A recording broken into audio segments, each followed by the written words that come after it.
I know that when bad things happen, John likes to tweak the fans. There's just no doubt about it. Okay, so when the Wizards lost, Hold on, will he admit to that first and foremost? What I will say is this, because I think you're making a good point, but I will adjust your point. Okay. I think, and we've discussed this before, that all of us live in a town where for some reason the media, and I'm generalizing, of course, feels the need to be just completely supportive of all the local teams. And you guys are a little different because you grew up here, you're fans, you don't claim to be journalists. But there are even people who claim to be journalists who I find to be complete and utter homers in this town. Dan Steinberg, who's a good friend, readily admits that he's a homer. I mean, and again, I think that's good. I mean, admit what you are. We should all do that. So, yes, there are times when I think you need a voice out there saying, hang on here, let's put this in a little bit of perspective. So it's not so much that I'm trying to tweak fans or anything. It's more probably that I'm trying to tweak the media. And based on the John Wall tweet that you're probably about to bring up, I did, since both Master Tostofsson and David Aldridge jumped in and got all upset with me based on the fact that just on the scores table after winning Game 6, do that when you still got a game to play. And so... You know, and I think it was Jerry Brewer said that, who I think is very good, by the way, said that John Wall's now an icon in Washington. And I mean, come on, they haven't won anything. He's a hell of a good player, but an icon? Now, Ovechkin, ironically, is an icon, even though his playoff failings are far greater than Wall's. Right. But he's been a 3-time MVP, and he made hockey matter again in this town almost single-handedly when he first came here.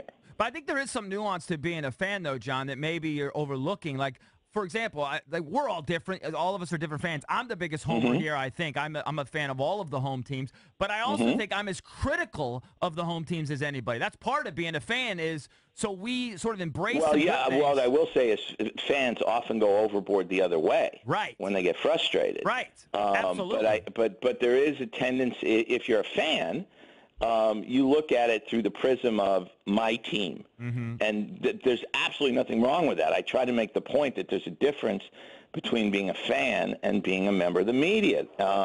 And again, I'm talking about the guys who actually cover teams or write columns. Like I thought Barry Svrluga did a great job on the Caps during the playoffs. And when it was over, he wrote a really good column stepping back and saying, okay, let's stop with the excuses about bad breaks and bad bounces and bad calls and just say, look at it for what it is. This team has consistently failed in the playoffs, which they have. But there are also people in this town, and many of them, for example, you guys know I work with Comcast Sportsnet like you do. I love all the people there. I really do. I like the people I work with. But a few years ago, all the on-air guys grew playoff beards to support the Caps. That's not being, and I never use the term objective because we're all biased. I say that people write to me and say, you're biased about whatever the subject is, largely on my politics, by the way. But of course I'm biased. Everybody's biased. When I used to teach journalism, the first question I asked the first day of class was, tell me what objective journalism is. And the kids would give me all different answers. And I'd say, no, you're all wrong. There's no such thing.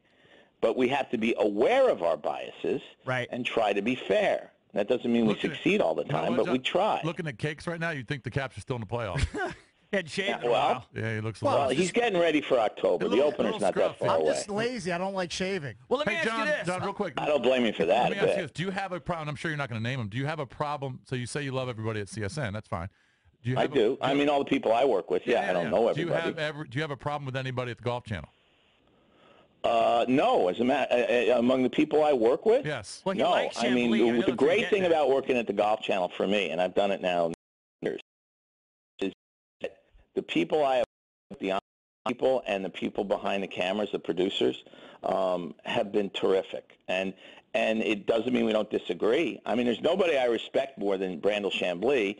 And there's probably nobody I disagree with more often than Brandel Chambly. Like that whole exchange between he and Ian Poulter. Yeah. I wrote an entire column on CBS Sports Radio about the exchange in which I said, I happen to agree disagree with Brandl's position, you know, because laying up on 16 might have been the best way for Poulter to try to make birdie, and 17 on Sunday's a sucker pin, back right.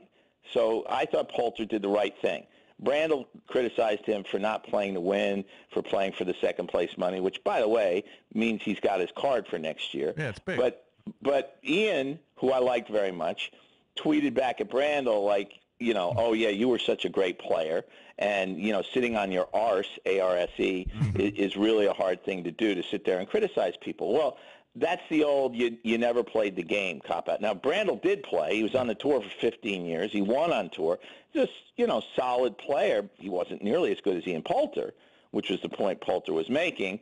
The old argument, well, you can't criticize me because you're not a good enough player or not a good enough coach or whatever. The fact is that has nothing to do with your ability to analyze